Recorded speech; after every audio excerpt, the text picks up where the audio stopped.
Uncle G gave us 3 things to think about for 2023 as you build your plan. 3 key principles overview. Number 1, it's going to require discipline. This is going to be a market where those of us who have a disciplined approach to business will succeed, and those who don't are going to fall by the wayside.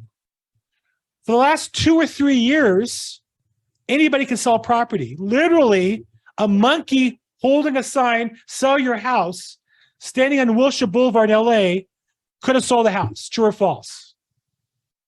It's true. But now you're going to have to be on your game because sellers are going to be more precious with their equity. There'll be less equity. There'll be less of it, so they're going to want to hold on to it. They're going to want you to work harder to get it. Your share of it's going to be more dear to them. And you're going to be on your game and better to earn your fee. And the way that looks to a customer is you are disciplined. You have your marketing, you have your systems, you have your procedures, your documents look right. You have to be on everything, on time, ready to go at the right time. You got to be on your game more than ever. As a buyer's agent, I have a buyer who's buying a property, and literally, and we're supposed to close escrow next week. She's considering an extension till the following week. The loan officer turned the loan in today. I kept asking her, what's going on with the loan, if you need a loan? And she said, well, I turned all the paperwork in, a while ago. And I got this email today from the loan officer. I called him, left a message, emailed him, and I got an email back from him. He's on some seminar. He'll call me back in an hour.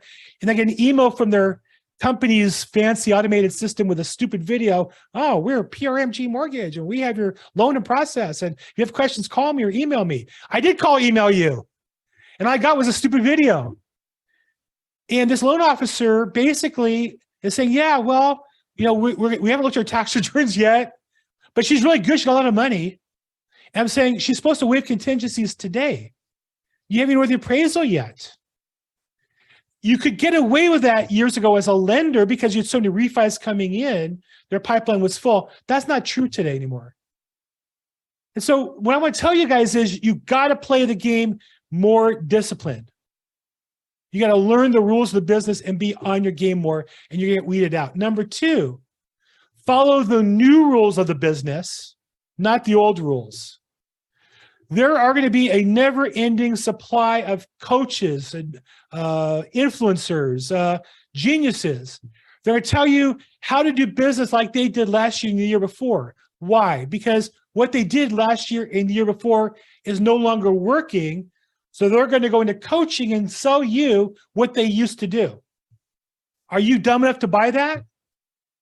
I'm not selling anything. I literally called attorneys today. I literally called families today. I literally tried to put deals together today.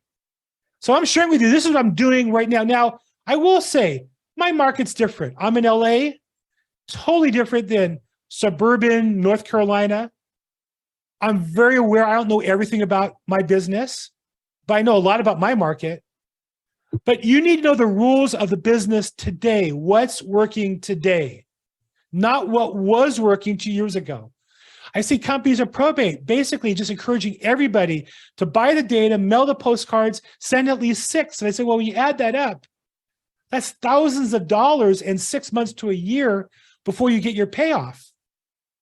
How many can afford to do that? Those are old rules. Most people can afford that today. Most of you need to find something in the next 90 days. True or true? Right? So know the new rules that work today. What's working today, what you have to do today. And number 3 is don't do what doesn't work. Meaning, we as real estate agents and investors get sucked into all kinds of programs and meetings, and even my own company. God bless them, they want to do well. But if I did everything everybody asked me to do, I would do nothing all day. You've got to take care of business. Like for me, 8 to 12 is money time. I have got to generate business every day, 8 to 12. If I take an hour off, I've got to put an extra hour on in the afternoon because I have to do what? What do I have to do every day from 8 to 12? Anybody? Put in the chat box or say it out loud. Prospect. I don't have to prospect. I got to get some business. Prospecting is looking for business. Gotta hustle. Got to hustle. Put the hustle muscle on. And sometimes as agents, we'll say, well, I prospected for 4 hours. Well, if you're getting business, because you're doing what used to work, not what's working now. Or you're not tracking what you're doing to know that it's working. I don't want to prospect. I want to develop business. And to me, what that means is if I'm going to prospect, it's going to be in a way that even if I don't get a deal, it sets me up for a deal in the future. That's why building relationships works, because if I don't get a deal from you now, you get another lead 6 months from now, I got a shot at that deal. Whereas if I just cold call all day long, strangers aren't going to know to call me because I haven't called them yet. That's why cold calling is not going to be as effective going forward as building relationships. So don't do what doesn't work anymore. Trim the fat. Financially trim the fat. Time-wise trim the fat. No, those are the principles.